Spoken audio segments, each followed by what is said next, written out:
Alhamdulillah, selamat datang kami ucapkan di Lembaga Pendidikan Mahasantri Pemerintah Kabupaten Goa. Alhamdulillah sudah kurang lebih 7 bulan dari tanggal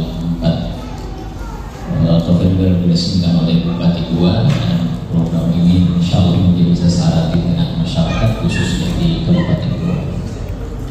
Lembaga ini adalah Lembaga Pendidikan Mahasantri. Ini kelihatannya memang Allah berikan kekurangan, tapi ternyata disitulah kemujizatannya, kemuliaannya. Duduk di sini sepanjang jalan tadi menghafal Quran.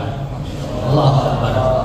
Tidak pernah satu detik pun luput dari Al-Quran. Sejak beliau kemarin sampai, kemudian tadi malam, kemudian hari ini berkesempatan hadir di sini. Nah, beliau tidak suka banyak lama-lama bicara, langsung saja ya. Alhamdulillah. Surahnya apa, ayat berapa, halaman berapa. Alhamdulillah di sini ada Pak Kadis pendidikan bersama kita dan seluruh pembina yang hadir di sini. Insya Allah mudah-mudahan kehadiran anda di sini menjadi motivasi untuk kita bisa menghafal Quran semuanya. Insya Allah, walaupun tidak seperti beliau karena kayaknya susah disaingi ya. Satu-satunya ini ya, limited edition yang Allah titipkan, dan inilah salah satu bentuk penjagaan Al-Quran yang Allah sampaikan. Allah berfirman, a'udzubillahi minasyaitonirrajim, bismillahirrahmanirrahim, inna nahnu nazzalna dzikra wa inna lahu lahafizun. Ada yang tahu surah dan ayat berapa ini? Tunggu sebentar, kita tes dulu. Ya. Surah apa? Ada yang hafal? Ada yang tahu? Biasanya dengar. Kalau Ustaz biasa baca, tapi ayat berapa, surah apa tidak tahu. Nah, sekarang kita langsung tanya ini, ya, sang ensiklopedia Al-Quran, ya. Ayat berapa nih? Al-Hijr ayat 9 halaman 260. Juz berapa? Juz 14. Boleh dibantu baca ayatnya, ayat sebelumnya, kemudian setelahnya satu ayat.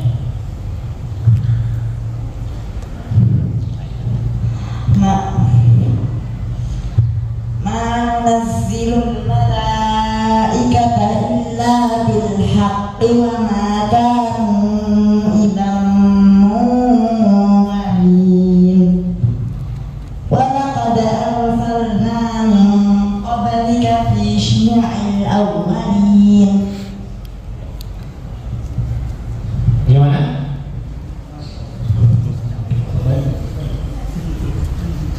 Kemudian ayatnya sendiri yang mana? Inna nahnu nazzalna dzikra. Inna nahnu nazzalna dzikra wa inna lahu lahafizun. Wa laqad arsalna min qablika fi syi'il awwalin. Wa ma ya'tihim min rasulin illa kanu bihi yastahzi'un. Masya Allah. Sekarang kita tanya artinya. Dia juga tahu artinya, ya. Seluruh dari Al-Fatihah sampai Nas, Masya Allah. Ayat yang tadi Ustaz baca itu tentang apa? Sungguh kamilah menurunkan Al-Quran, dan kami pasti pula yang akan memeliharanya. Allah. Dan sungguh kami telah mengutus kepada umat sebelum Muhammad beberapa orang rasul. Setiap seorang rasul datang pada satu umat, mereka selalu memperolok-olokkannya. Allahu Akbar. Ada yang mau bertanya, silakan langsung. Ustaz, silakan ke depan sini. Langsung saja. Ya. Karena ada aja ini kelebihannya. Kalau kita kebalikannya, takut ditanya. Kalau dia senang sekali ditanya. Dia malah bahagia kalau banyak yang bertanya, utamanya Al-Quran, seputar Al-Quran. Ya, silakan. Nah, ini Ustaz. Halo Ustaz. Assalamualaikum.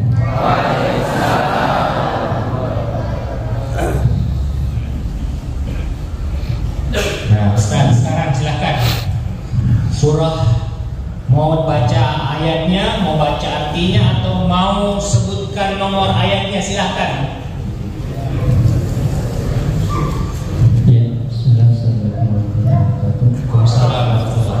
Mau minta dibacakan surah Asy-Syu'ara ayat ke-68 sampai ayat ke-70. Asy-Syu'ara 68 sampai 70. Ya. A'udzu billahi minasy syaithanir rajim. Bismillahirrahmanirrahim.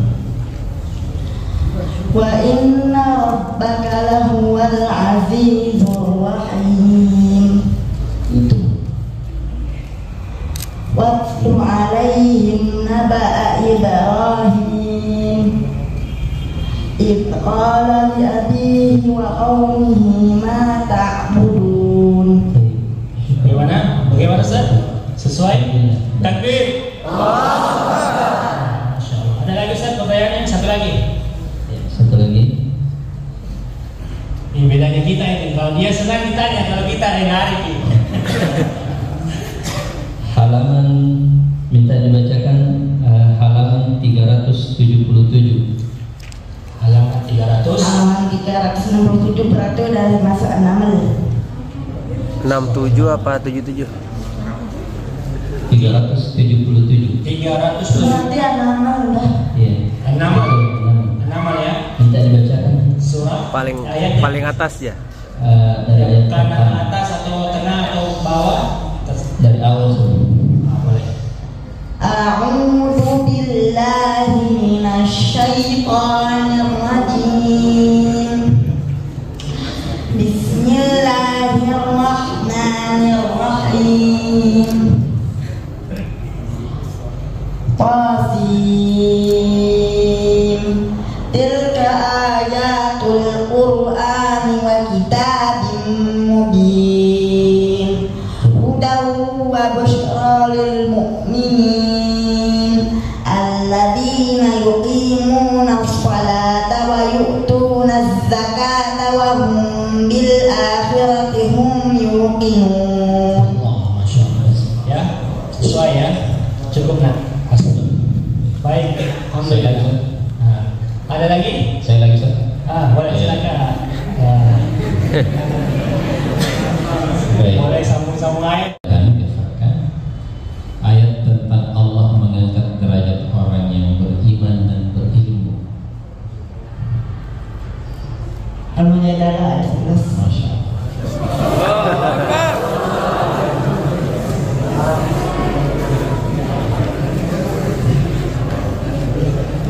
Ya ayyuhalladzina amanu idza qila lakum tafassahu fil majalisi fafsahu yafsahillahu lakum wa idza qila anshudu fanshudu yarfa'illahu alladhina amanu minkum walladzina utul ilma darajat wallahu bima ta'maluna khabir. Terjemahannya. Wahai orang-orang yang beriman, apabila dikatakan kepada kamu berilah kelapangan di dalam majelis-majelis, maka lapangkanlah.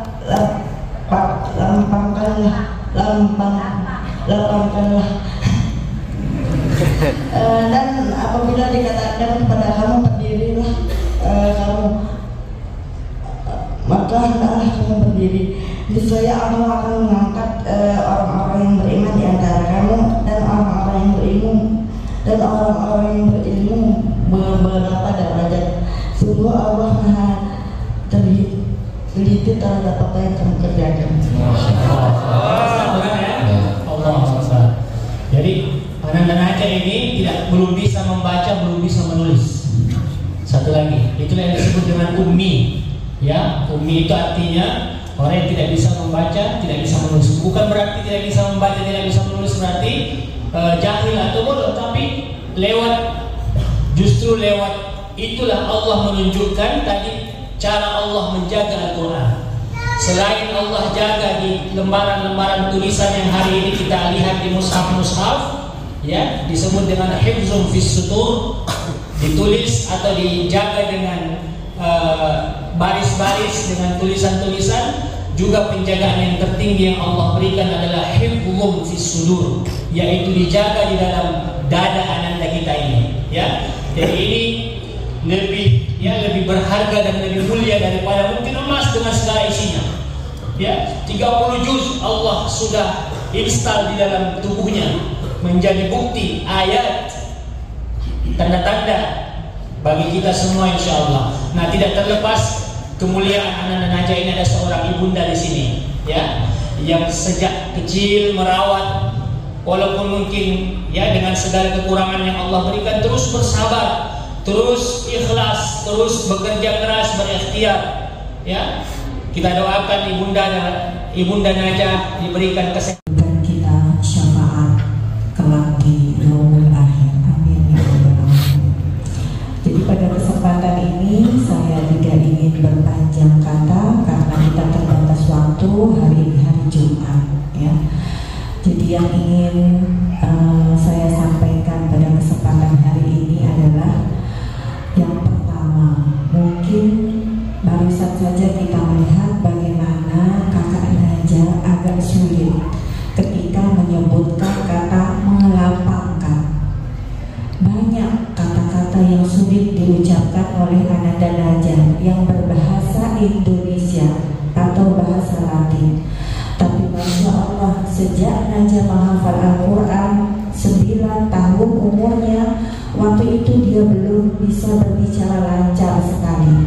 Bahkan untuk komunikasi dua arah dengan kita maupun orang lain itu terbata-bata dan sedikit ganggu bicaranya. Tapi Masya Allah, mukjizat Al-Quran. Al-Quran bisa dihafalkan oleh siapapun dengan kondisi apapun. Al-Quran tidak susah dihafalkan oleh Najah. Begitu lancarnya Najah membaca ayat suci Al-Quran. Tapi kenapa kalau membacakan artinya tidak begitu jelas dan sulit untuk menyebutkan kata-kata yang agak sulit?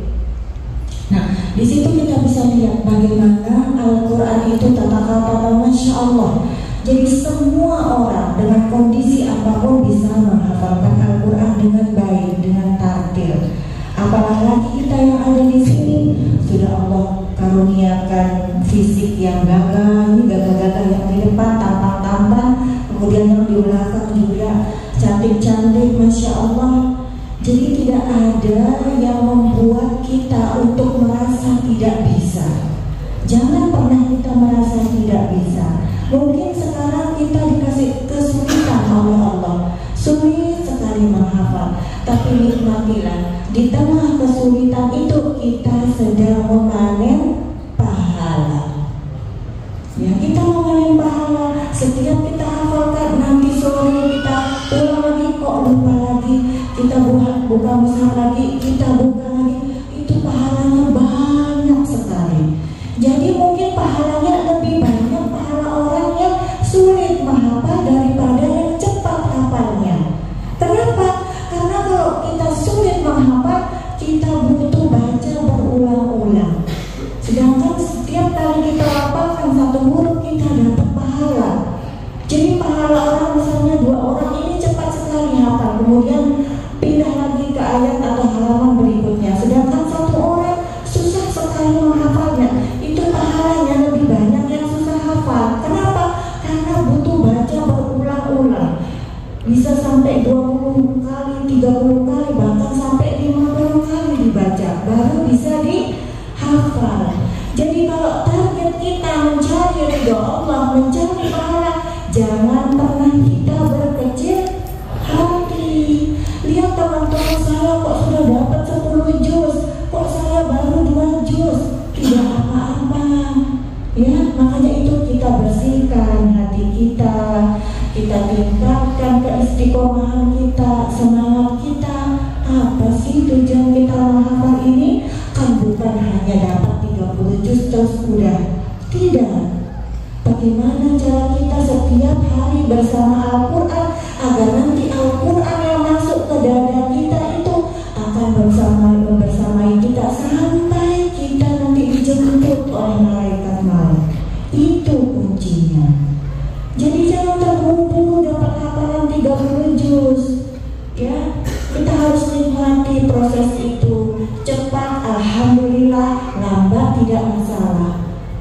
karena kita ingin mencapai ridho Allah. Jika berkehendak maka kita akan diberikan hafalan itu. Seperti kakak Najah ini.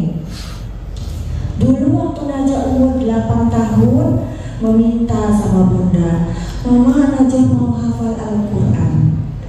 Pada saat itu bayangkan seorang ibu seperti saya bukan penghafal Al-Quran, tidak pernah punya pengalaman menghafal Al-Quran, membaca Al-Quran pun tidak tartil, tidak begitu baik. Ketika seorang anak dengan kondisi kakak Najah tidak bisa baca, tidak bisa menulis, tidak bisa membuka mushaf, ingin menghafal Al-Quran, apakah saya sebagai seorang ibu mengatakan, tidak mungkin Najah hafal Quran, Najah kan belum bisa baca, Najah kan tidak bisa membuka mushaf. Sebagai orang awam mengerti bahwa Al-Quran itu adalah mukjizat. Tugas saya waktu itu adalah mencarikan tempat untuk Najah bisa menghafal Al-Quran.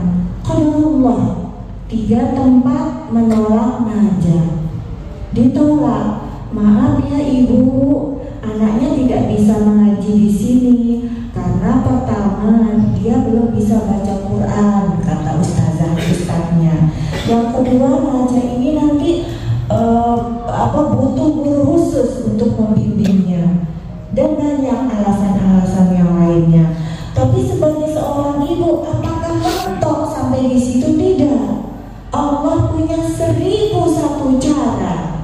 Jadi saya balik, saya bukannya mengeluh sama papanya aja, sama orang-orang, tidak. Saya langsung mengadu sama Allah. Ya Allah, Engkau yang ciptakan anak hamba seperti ini ya Allah. Engkau yang punya ini ya Allah, berikan hamba kekuatan ya Allah untuk bisa membimbingnya. Sambil nangis saya berbicara dengan Allah sepanjang jalan apa yang harus saya katakan ya Allah. Ya, saya tidak ingin Najah nanti setelah tahu ditolak bakal merasa rendah diri ya. Saya tidak ingin. Jadi ketika sampai rumah tiba-tiba saja saya mengucapkan sama Najah menghafal Al-Quran sama mama sama papa di rumah. Bayangkan apa yang bisa saya lakukan. Saya kalau membacakan Al-Quran takutnya apa? Saya akan membacanya biasa saja, makhrajnya tidak begitu tepat, panjang pendeknya saya tidak tahu. Kalau saya bacakan, pasti itu yang akan dihafal oleh Najah. Makanya saya berpikir, ada murotal, ada speaker murotal yang dibaca dengan indah oleh syekh-syekh di luar sana. Akhirnya saya memilih speaker murotal. Saya perdengarkan Najah setiap hari 1 halaman demi halaman. Kemudian setelah itu saya simak dia. Kurang lebih proses itu berjalan 10 bulan. 10 bulan Najah menghafal Al-Quran itu dengan mungkin insya Allah hafal juga halamannya, hafal juga nomor ayat. Nah, di situ kita bisa melihat bagaimana Al-Quran itu bisa masuk ke dalam dada seorang anak yang tidak pernah sekalipun melihat mushaf Al-Quran. Dengan pendengaran saja bisa menghafal dan benar. Huruf-hurufnya benar, bisa dia bisa membedakan huruf da, huruf za, huruf sin, dia bisa membedakan hanya dengan mendengar. Itu adalah mukjizat Al-Quran. Dari sejak itu saya berpikir bahwa ya Allah, Engkau benar-benar maha segala-galanya ya Allah. Karena saat itu tidak pernah saya bayangkan Najah itu bakal dikenal banyak orang, tidak pernah sama sekali. Bahkan ya adik-adik, ketika Najah sudah selesai hafalan 30 juz, karena di rumah saja dibimbing oleh seorang ibu yang tidak pandai Al-Quran. Bayangkan, saya cerita pun ke nenek kakeknya Najah, itu responnya biasa-biasa saja. Waktu saya katakan Umi, saya kan bahasa Umi ya sama ibu mertua, ini Najah sudah selesai hafalan Al-Quran 30 juz. Dia cuma begini, oh iya gitu. Mungkin dalam pikiran mereka kasihan Mama Najah menghayal. Bagaimana mungkin Najah kalau saya ajak ngomong aja sulit. Kok mamanya bilang hafal 30 juz. Banyak yang saya ceritakan. Najah udah selesai Al-Quran 30 juz. Jawabannya hanya oh ya alhamdulillah. Tapi ekspresinya seperti tidak percaya. Ya sudah. Dia setiap hari. Nah kebetulan waktu itu ada pendaftaran di Hafiz Indonesia. Saya daftarkan, tujuannya hanya satu. Saya ingin semua anak yang ada di Indonesia bahkan dimanapun itu tidak berkecil hati kalau Allah berikan ujian seperti anak dan Najah. Sebenarnya alasan saya untuk mendaftarkan Najah di Hafiz Indonesia. Masya Allah, sampai di sana saya sebagai ibu merasa minder. Saya menyesal sekali bawa Najah ke situ. Kenapa? Karena setelah dipertemukan dengan 30 peserta itu, wah suaranya bagus-bagus, mengaji dengan tartil, iramanya bagus. Kemudian orang tuanya itu dari pondok pesantren, dia punya halaqah pengajian. Pokoknya itu buat saya minder. Ya Allah, saya sendiri yang seperti ini gitu. Sampai waktu pertama kali datang, teman-temannya pun tidak menghiraukan adanya Najah di situ. Bahkan bertanya, kok bisa dia masuk di 30 peserta ini? Nah, pertanyaannya seperti itu. Oh, iya ya, emang seperti apa? Jadi ternyata peserta yang lain itu melewati banyak sekali tahapan. 3 kali mereka dites, terus dilombakan lagi dari 300 anak di seluruh Indonesia didapatkan peserta 29. Tapi ketika masuk di karantina, ada Najah. Jadi pertama kali mereka tanyakan itu adalah kok bisa Najah? Padahal tidak pernah ikut audisi.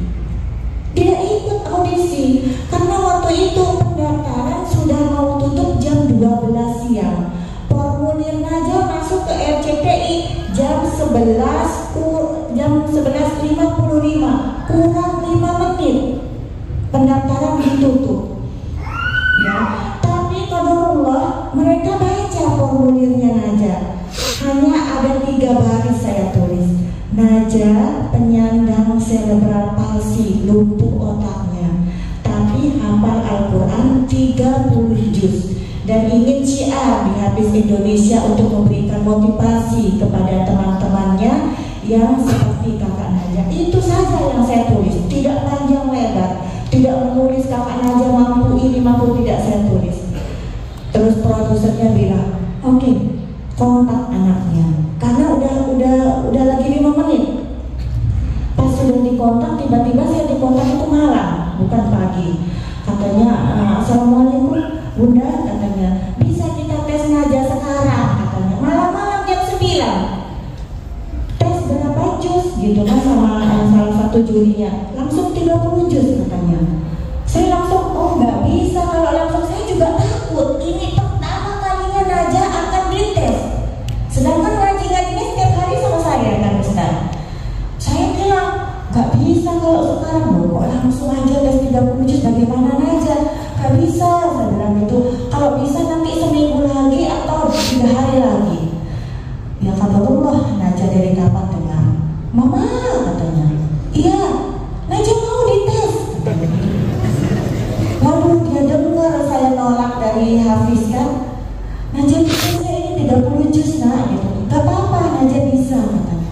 Tapi dia sudah gak apa-apa. Akhirnya saya bilang, iya Najah mau ini. Padahal tadi alasan saya di sini jam 9 malam, Najah sudah tidur. Saya bilang, supaya tidak jadi dites malam itu, saya takut. Nanti kalau gak bisa nyambung ayat bagaimana kan? Belum saya siapkan gitu.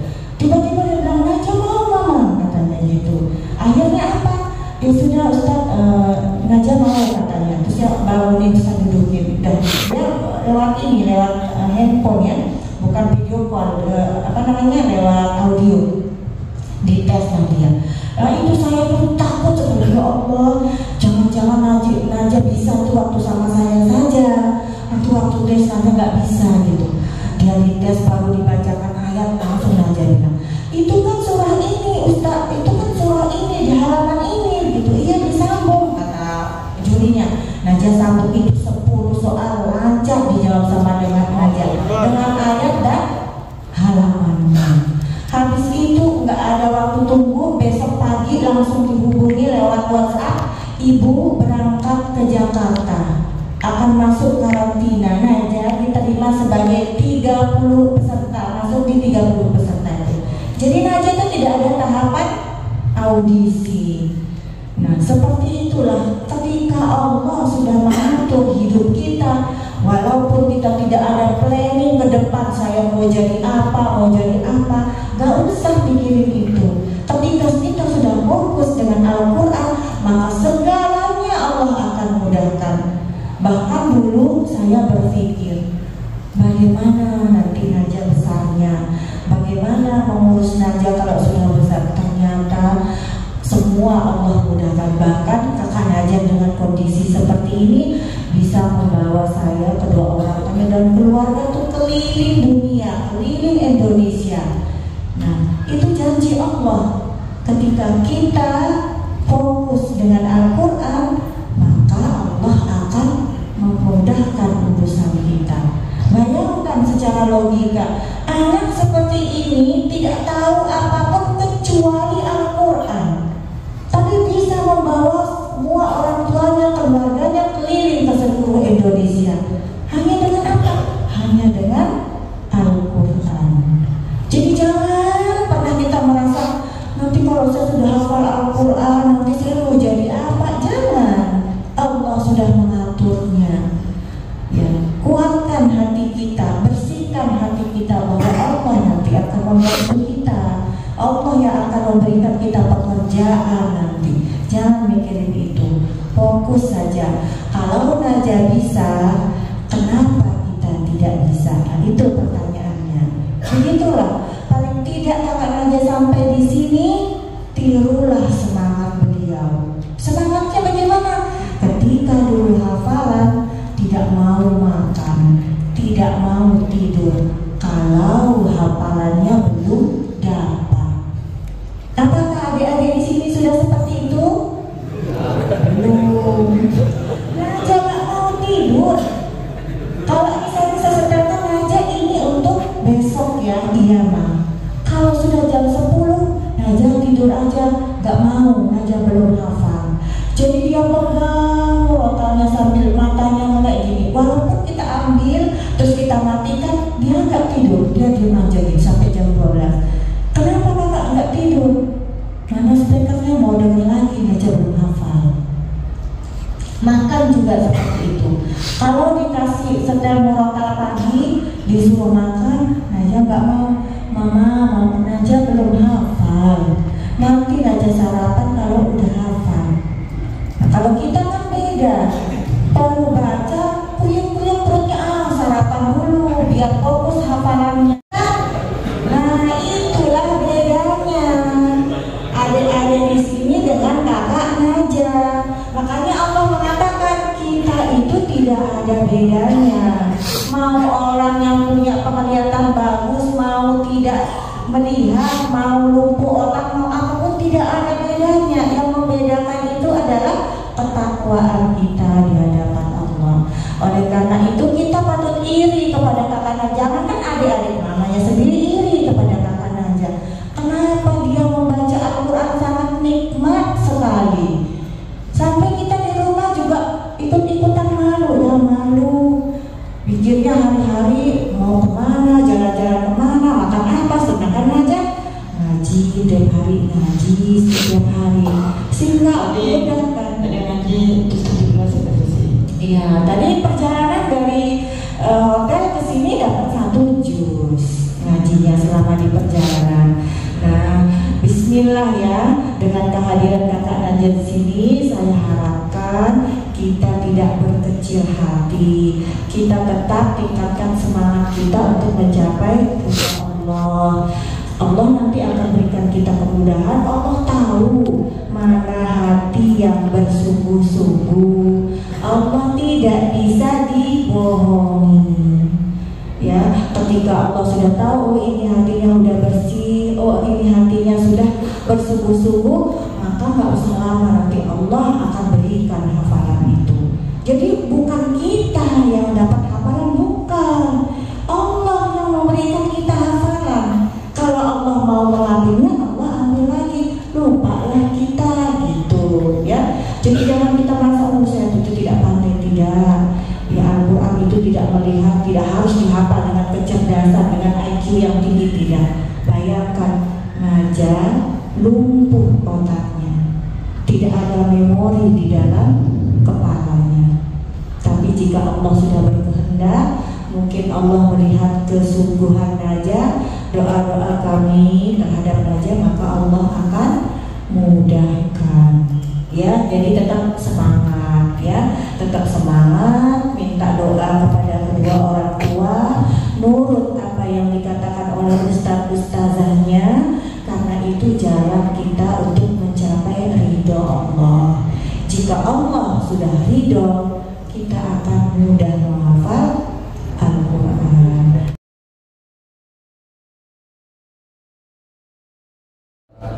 Perkenalkan, nama saya Sahari Aulia Kamal, asal dari Makassar. Hafalan untuk Saya ingin bertanya. Coba baca halaman 449. 449. Sofat ya. Awal.